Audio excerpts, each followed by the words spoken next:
guys, this is Sharad with Recently podcast. Super excited to have Alex Jandick on this podcast. Alex and I, we briefly interacted on our Facebook group, but really haven't had a chance to really get to know him better. So I'm very excited about this podcast. Hey, Alex, welcome to Recently podcast, man. How are you? Hey, good, Sharad. Thank you so much for having me on. Very excited to be on. And you just taught me something when you did that intro. I thought it was RE simply, but after being a user for years, I just learned that it's re-simply. But I just say re simply. I mean, a lot of people say re simply. I just say re simply just because it's faster, I guess. But it's okay. interesting. I didn't when we started the company. I didn't think it would be even people would even notice that. But it's anytime when I meet someone, it's interesting. Most of the people call it re simply, and I call it re simply just because it's faster and easier. Yeah, I takes I sense. for the longest time I thought it meant like real estate simply, but it's Yeah, I mean just that's recent. Is that That's what it that's what it stands means. for? That's what it Oh, stands okay. for. Yeah, yeah. But I Interesting. just yeah, that's exactly what it stands for. But yeah, Alex, yeah, thank you so much for being on the show, man. Yeah, tell us a little bit about yourself, where you're joining from, what do you do, and how long you've been, doing it for. Sure. So I've been in real estate since 2017, we'll call it. Did my first wholesale deal in 2018. And now in 2023, so many years later, we are on our 106th wholesale deal. I do Tampa, St. Pete, Orlando, anywhere kind of in the central Florida market. I'm based in St. Pete, so I like to do most deals in my backyard.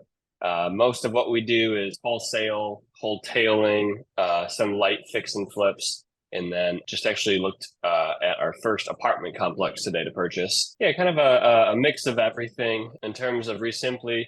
For the bulk of my beginning of my real estate career, I was a Podio user. And then I think with a lot of Podio users, not saying anything bad about it, but I just didn't have the time to build it out like I wanted it to. So after doing a lot of research, Resimply made the most sense. So I can't remember when I made the switch. It was years ago, but we've been using Resimply ever since, and it's been a big game changer for our business and just in Awesome. terms of organization.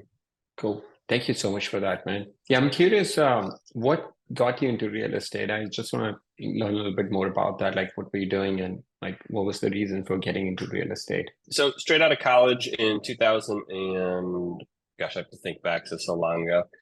2014, I started in medical device sales. I was doing hearing aids, and I had a receptionist who ended up quitting his job one day because he bought an apartment complex and it was Oh, paying him more in passive income than I was paying him. So he kind of showed me the numbers on it, and I realized, man, this guy is really onto something here. There's a lot of wealth to be created and made in real estate. So I went back to my office and I think I Googled how to get started quickly in real estate. And Tom Kroll, his Wholesaling Inc. program popped up. So I purchased that, was supposed to do my first deal in 3 months or in 90 days. That's kind of what the program is about. And it took me 15 months because I'm a slow learner.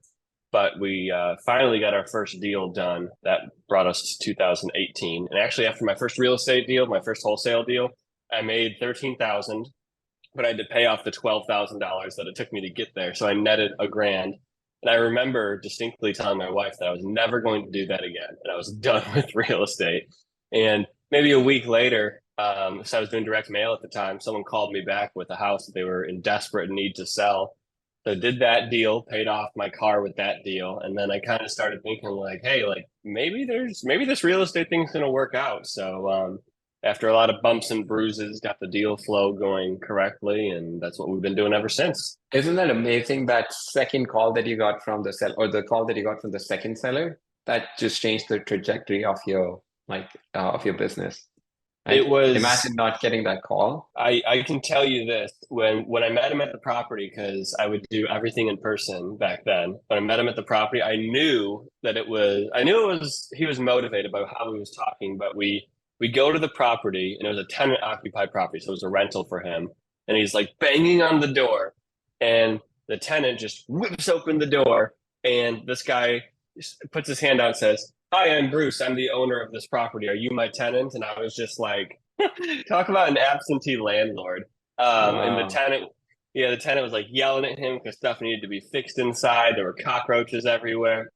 And in my mind, I'm like, wow, this property is gross. But the other half of my mind was like, this is like going to be a great deal. And it ended up being a great deal. So it's kind of funny how, as time goes on, you realize like when you do like these in-person seller appointments, there's just these little like clues here and there that, Yeah. if I would have done that appointment now, I would have been like, holy smokes, this is a smoking hot deal. But back then I was kind of like, apprehensive about it. So, but yeah, nonetheless, it was a great deal. That's awesome, man. But why wholesaling? The assistant that showed you numbers was doing buying apartment complex. Like, what was it about wholesaling that you decided to go into wholesaling and not, being a landlord or buying apartment complex? Great question. So I kind of looked at the different avenues in real estate. There was, buying apartments. You could do that. I think a big part of it at the time, which would have been, as the years went on, like 2015, 16, my wife and we knew we were going to move to Florida. We were living in Illinois at the time. So I didn't want to buy any apartments in Illinois and then have to like try to manage them from Florida. And I think the other thing was I looked into being like a traditional real estate agent, but then I realized how much work that was. And doing all the showings on the weekends, that just didn't really interest me. So wholesaling was a part of real estate I had never heard about. And it was almost like a too good to be true part where, the way it was advertised was if you don't have any money, if you don't have any credit, even if you've got a criminal history, you can do this. And I'm just like, well, I don't have a criminal history, luckily, but just the way that you could do it, and it was so flexible. There was so much freedom with it. It could be done virtually. I think that's what really appealed to me, and obviously the making, I don't want to say quick money, but a way to make quick money that appealed to me too. But I always knew it would be a gateway to transition into bigger and better things. So it's kind of like I knew I was going to get started in wholesaling, and then down the line, after I got more tools in my tool belt, I'd move on to bigger, better things. Okay. So what's your long-term goal now? Like using wholesaling as a means to get more revenue and then eventually go into, like buy and hold. That's what most investors look for, right? And getting passive income. Is that kind of what you're looking Yeah, to do? yeah. So we actually, that's precisely what we're doing. So 2024, our game plan, we've got a whole chart on how we're going to build out our company, thanks to Brent Daniels. We were just at his event.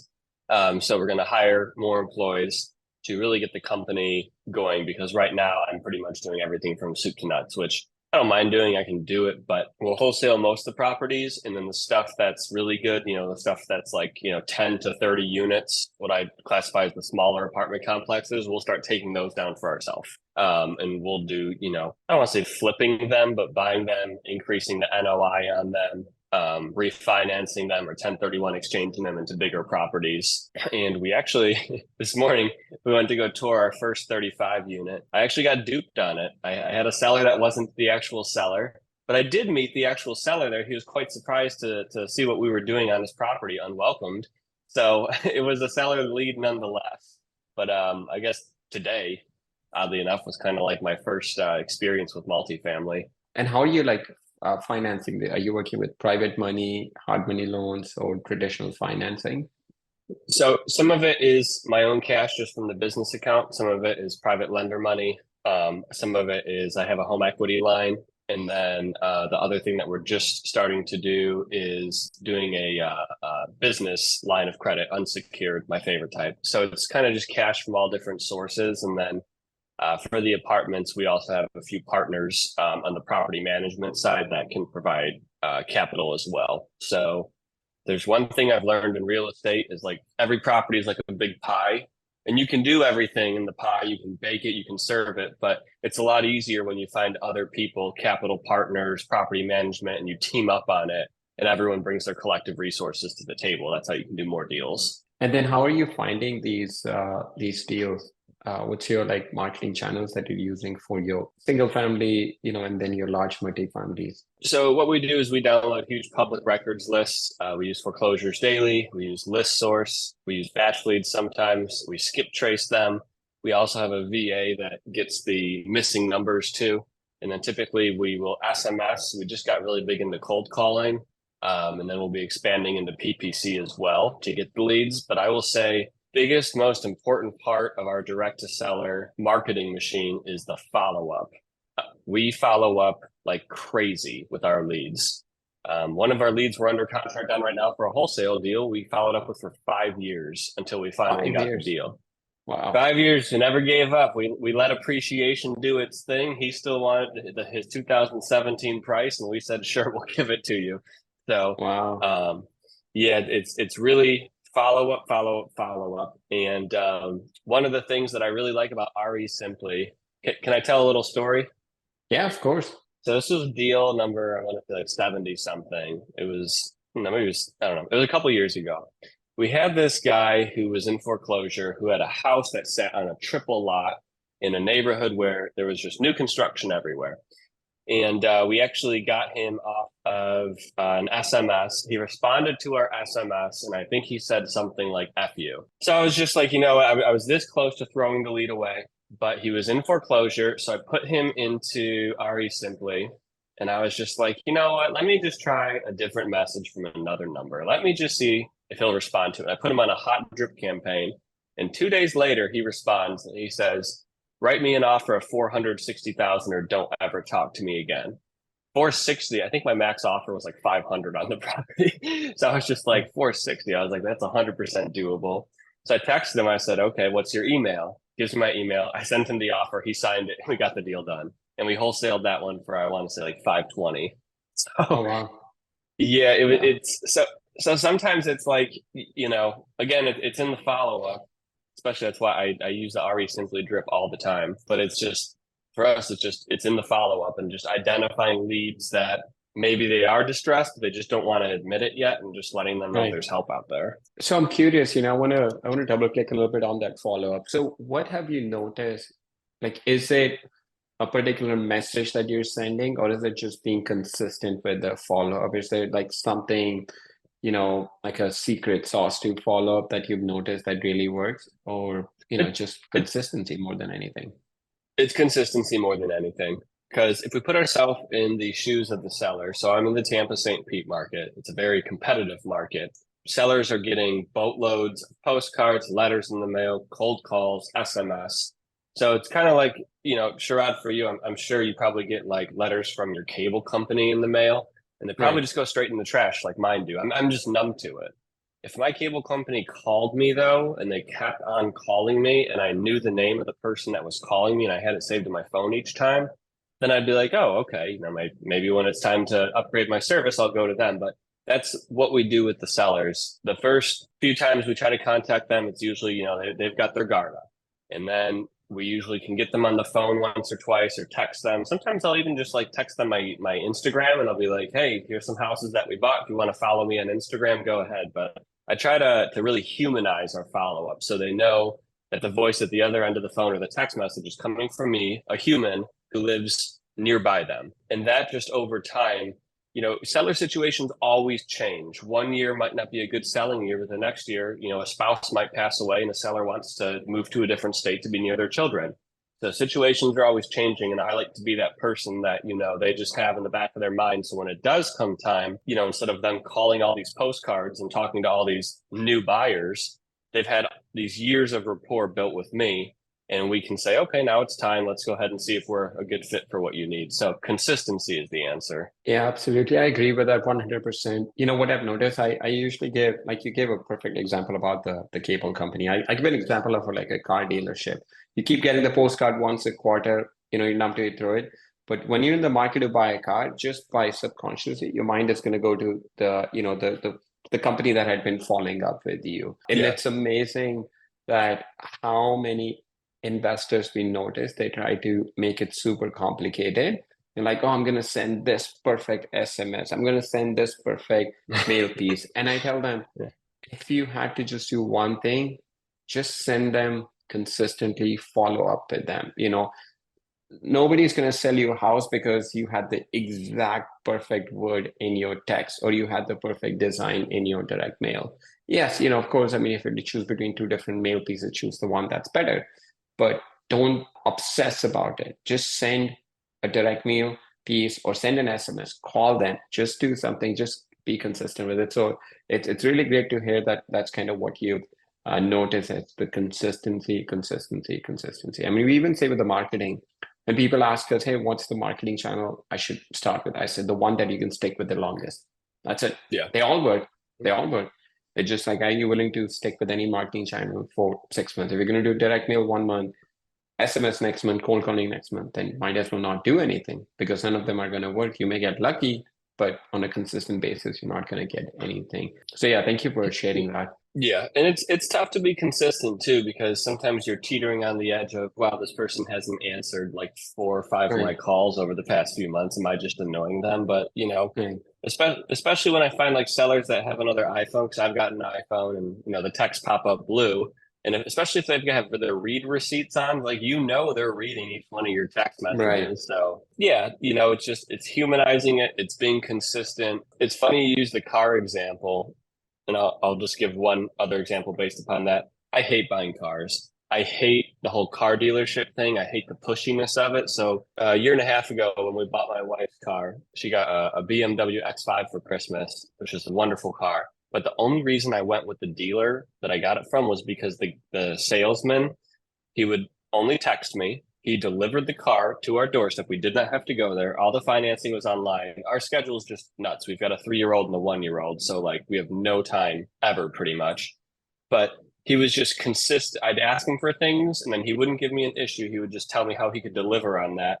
And the other day I got a phone call from him after a year of not hearing from him. He just called me and said, "Hey, how's the car?" And I said, "Good." He's like, "You want to buy another one?" I was like, "Probably in 10 years." He's like, "All right, talk to you in 10." Or he's like, "We'll revisit it in 10 years." He's like, "But I'll call you next year." And I'm like, "Okay, sounds good."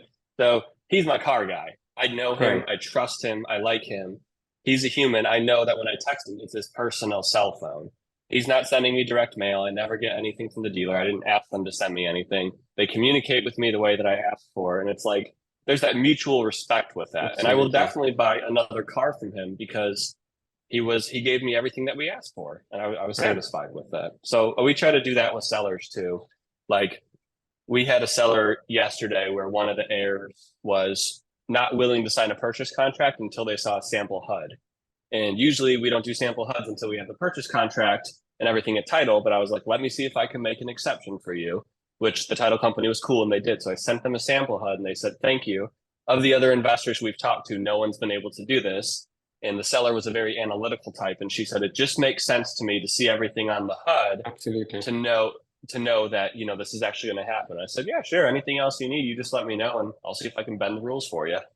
Yeah, no, absolutely. It's about doing the, in order to get in front of the sellers, like give you an opportunity to just make an offer. That's like the first step, is just to earn enough trust from the seller that they allow you to make an offer. And after that, you have to deliver on it. You have to go above and beyond, especially in a competitive market. So I love that, you gave that example. I'm curious with the follow-up now, in a more regulated environment that we live in with SMS, with the whole 10 DLC and whatnot. Are you changing anything with your follow-ups related to that? Or you still, for the time being, kind of keeping it the way it is? Like with the follow-up drip campaigns? Yeah, follow-up drip campaigns, or just like even for the lead gen side of it, like with texting and whatnot. Is that having an impact on your business? Are you looking to do anything differently? I mean, like from the SMS side, I go through the same thing with everybody else with like what is it called? Like the A2P, A2P. Yeah, that stuff.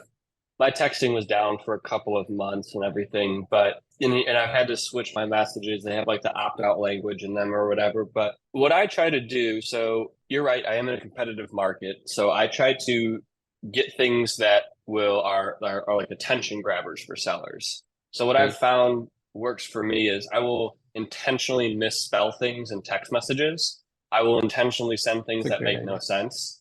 And when they respond back on the automated line, I go directly over to my cell phone. And what I like to say is, "Hey, my computer's having trouble today. I figured I'd call you from my personal line. Did you get my text?" And I'll screenshot them a picture of what they responded to. And I'll say, "Hey, just use my personal line if you need to contact me in the future." I'll say, computers are stupid sometimes. And I want them to get their response so then they can know there's a human at the other end of the line. But that's kind of my way of doing it. And I guess I go through the same things that everybody else goes through with all like the A2P crap and, some text not being delivered and this and that. I always try to find the the best way to humanize it and work around it, because I'm not immune to the problems that everybody else has with it, I think unfortunately. yeah, it's such a brilliant idea to like move that on and then send them and then say something like, I think it's amazing, it's brilliant.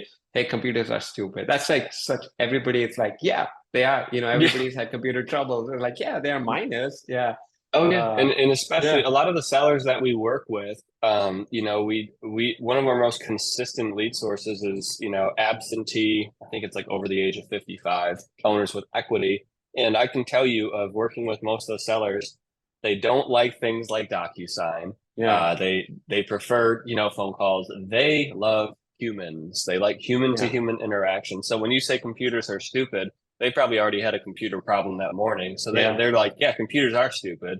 So yeah. yeah, I we think try to kind of play the part with it. I think that's brilliant. I also love the idea of you sending them your Instagram just to humanize the entire conversation interaction. I think that's brilliant. I haven't heard anybody do that. I think these are like fantastic ideas that you're sharing. Thank you. And it took me a while to get to that level of comfortability, but Right. years ago I had a seller that was he was convinced I wasn't human, or like I just wasn't like in his own backyard or something. So I just screenshot my social media. And I think on my Instagram at the time, I had like a picture of my wife and I at like a local restaurant. And I sent it to him, and he's like, "Oh, is that so and so restaurant?" I was like, "Yeah. Do you like that restaurant?" He's like, "Oh yeah, I go there with my wife all the time." And I was like, boom, like his guard Yeah. came down. We started building rapport. So yeah, on my Instagram, it's my personal one. I mix business in there, but I do that specifically because there's not a lot of other competitors that do it that way. So Absolutely. I'm always trying to like be like the Apple of the industry. You got to be just a little bit different than everybody Absolutely. else. Yeah. No, I agree. I think that's the way to go about it. It just, especially in the day and age, especially with the demographic of sellers that we're dealing with, I think it's safe to say like most of the investors, they're buying their properties from generally sellers that are 50, 55, absentee is a big pool of that. And then just to humanize the conversation with them and just to, say something or have the interaction with, let their guard down and building trust with them. I think that goes a long. You may not have the seller ready to sell at that point, but you want to be the first person they call when they're ready to sell. I think that's the thing that needs to be kept in mind. We're going into a new year. Kind of, what are your goals for 2024, and then especially related to marketing? Are you looking at, let's say, we're at the end of 2024. Like, what would have happened where you would say, hey, this is a great year, and what are the things that you're doing to make sure you get to that goal? So great question. So just behind this cheap black piece of plastic from Amazon, I've got my whole binder from Brent Daniels' event. And what I did with 2024 is I in my mind right now, we're pretty much already in Right. 2024. And I say that because it's fourth quarter. 2023 for me, I'll start my explanation there. 2023, we had our second daughter at the very end of 2022. And for a while, we had a 2-year-old and like a 1 month old at home, and now it's a 3-year-old and a 1-year-old. But 2023, I made no goals. My goal was just to survive the year, to be helpful to my family. And I probably worked an average of, we'll say, 25 hours a week this year. I really just focused on the family. And I kind of put the business aside, and I said, I'll do whatever deals are good and juicy. And that's exactly how the year went. So 2024 is going to be a lot different. I'm going to call it my comeback year. So we're putting all the pieces in play for, I kind of consider it like the rebirth of the business. We're going from just me to a team now. So in terms of monetary goals for 2024, we're going to do, I'm not going to say we want to do, but we are going to do a minimum of 1.2 million in revenue. And of that, we will have $600,000 in net profit. We want to be operating at 50% profitability, and that other $600,000 is going to be reinvested back into the business.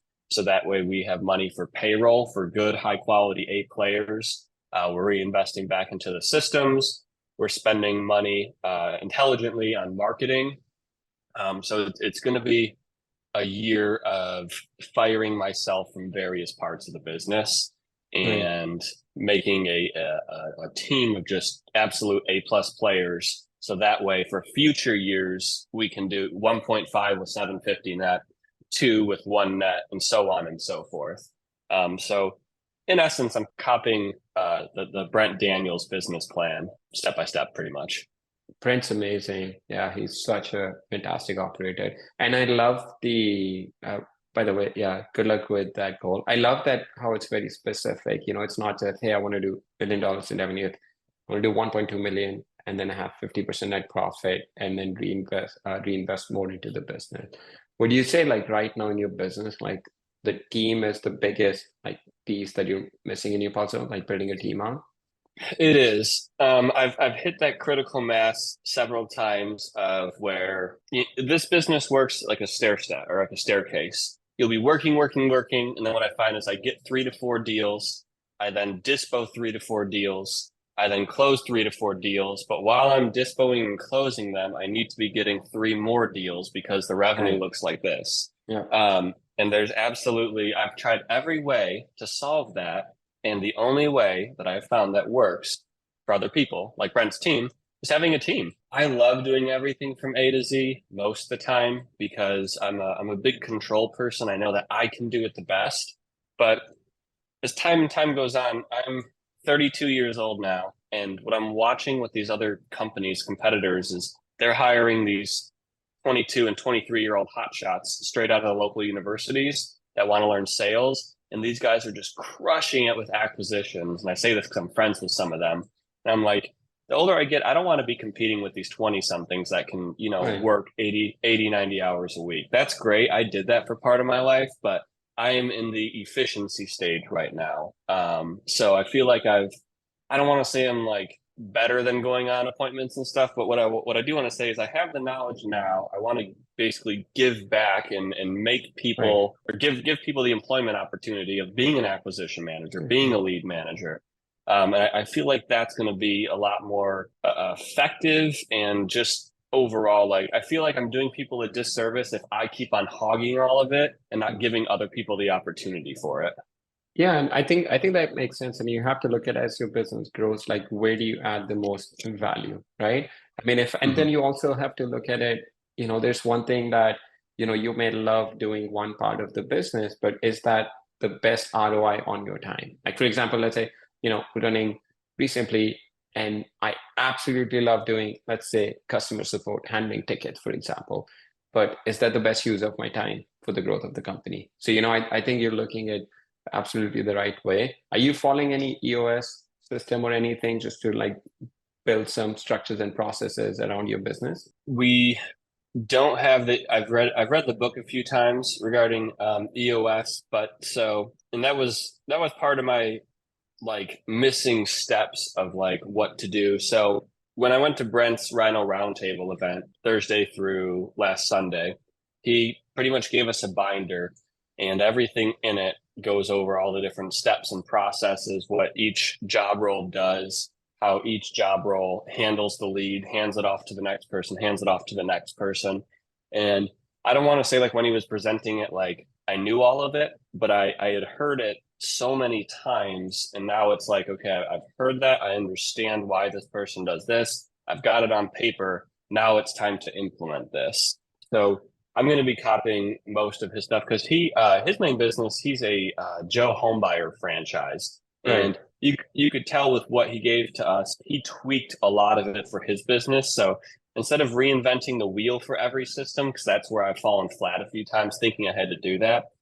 Now that I've got a hold of all this information, and I recommend going to Rhino Roundtable for anyone that's looking to really start a team. Now that I've got everything, it's like, okay, time to implement all of it. So we pretty much have it now. And of course, the first round of implementation probably isn't going to be perfect, but we at least have a roadmap of every system and process that we need to implement. Absolutely. And I think it's always great to just start with a system that somebody else has. And then as you go along, you're like, okay, this was really good to get us to this point. Let's just tweak it a little bit to make it more, specific to our business needs. And then you can get started with that. So yeah, good luck with that, man. We just recently implemented EOS in our business. And it's been a game changer. Just kind of knowing that, okay, having a cadence of meeting, knowing what to expect, knowing who's accountable for what. It just gave a lot of clarity and accountability in our business. So yeah, That's it'll be awesome. great. Cool, man. All right, moving on. I want to ask you, you said you have a 3-year-old and a 1-year-old. You said boy, girl, or mix? Both girls. Both girls. Nice, nice. Yeah, I have a 3-year-old daughter, and my son will be 7 next month. Man, it's amazing. I mean, it's it's such a joy to spend time with them, just see them like grow up, especially around like holidays and stuff, Halloween, Thanksgiving, Christmas. Yeah, cool, Oh man. yeah, Um, they're really the whole reason why I do this business, and they are definitely the best part of my day. I love nothing more than putting my phone on do not disturb at about 4 p.m. and yeah. just being with the family. And I get a lot of like other investors and prospects that are like, you don't answer your phone between 4 and 8. I'm like, Yeah. listen, I love my business, but I love my family a lot more. I can do this business thing at any point in my life, but you really only get one shot at raising kids, and that's Oh, it. absolutely. Yeah. Um, And so they I grow up so fast. They grow up so fast, man. they do, and I look at my 3 year old who's going to be 4 in March, and she what she'll do is she'll take my phone sometimes and just like imitate me, and she'll go, "What's up?" Because that's how I usually answer the phone for people that I know. And then she'll pretend to have business conversations. I'm like, these kids are Oh my God. sponges. They They just are. soak up everything. So that's why Right. I really try to be present around them. I try to not be on my phone. I try to be playing with them because they remember things more than They do. we could They even do. think to know. Oh man, they So do. I read like one of my favorite books is The One Thing. I read it like but read it like once a year. I read it the first time I read it. The book talked about, people sometimes get so busy in their business and they have the story that they tell themselves why they're not spending time with families because they say, they're busy, working on their business so they can make up for this time when they sell their business or, they reach a certain income level, but you can never make up for time. And the book talks about specific example. Like if you have a 5-year-old going to the birthday party of your 5-year-old kid, it's not the same experience as going to the birthday party of your 15-year-old kid. They're only going to be five once. The experience that you're going to have with your kid, when they're five, I mean, it's not going to, you can never, make up for that. So that, like just that part of the book has such a big impact on my life, and it just told me, hey, especially I read it. I remember that I read it before I had my son. I'm like, all right, I'm gonna make sure I'm present with him. At the end of the day, everything we're doing, all the investors or anybody in the business, they're doing it for their family.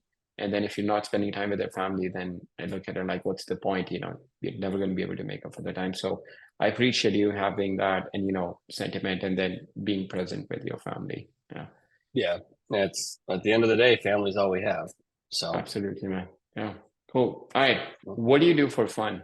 I hate to say it. I don't, obviously you as a parent, there's just not a lot of spare time in the day, but for fun, my wife always gets on me for not having hobbies. But probably the most fun part of my day, besides family, besides business, would be I am a somewhat avid CrossFitter. I do love Oh, working cool. out, like to get my stress out in the gym. So I would say lifting weights, or sometimes I aimlessly scroll through TikTok and look at, funny TikToks. But I know. I do that on um, YouTube Shorts sometimes. yeah, other than that, I mean, there's just any time that I'm, not working or with the family, I'm probably sleeping or working out. So, but Right. I will say that as life goes on and the kids get more independent, there will be more time. So things that I will do for fun, I'll dust off my golf clubs and There you hopefully go. get better at golf. There you go. The book that has had the biggest influence in your life. You could name personal, business, or both. I've read a good amount of books, and it's usually on the second or third time that I read them that it really has the impact. But I'm going to say Never Split the Difference Never split by, the difference.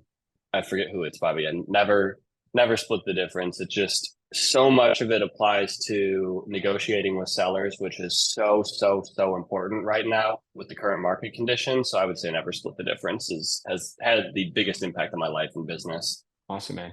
That's a fun question. If you could spend a day with anyone, dead or alive, who would you want to spend the day with and why?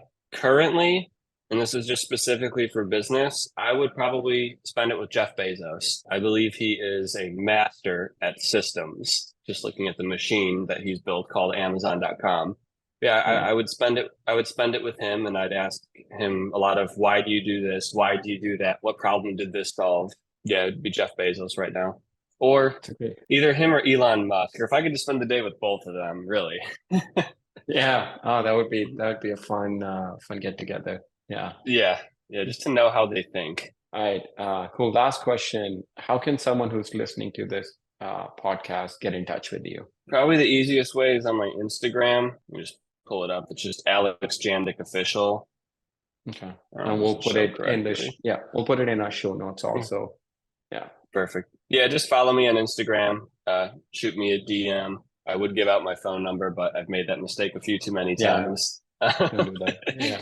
But yeah, just DM me, follow me. I put a lot of our real estate journey on Instagram. Try to really show the behind the scenes work. Awesome, man. Hey, Alex, thank you so much for being on the podcast, man. It's been really, really fun connecting with you. Thank you for sharing, all the knowledge and wisdom that you have. Absolutely. Thank you for the opportunity, and thank you for building a badass CRM. Thank you, man. Thanks.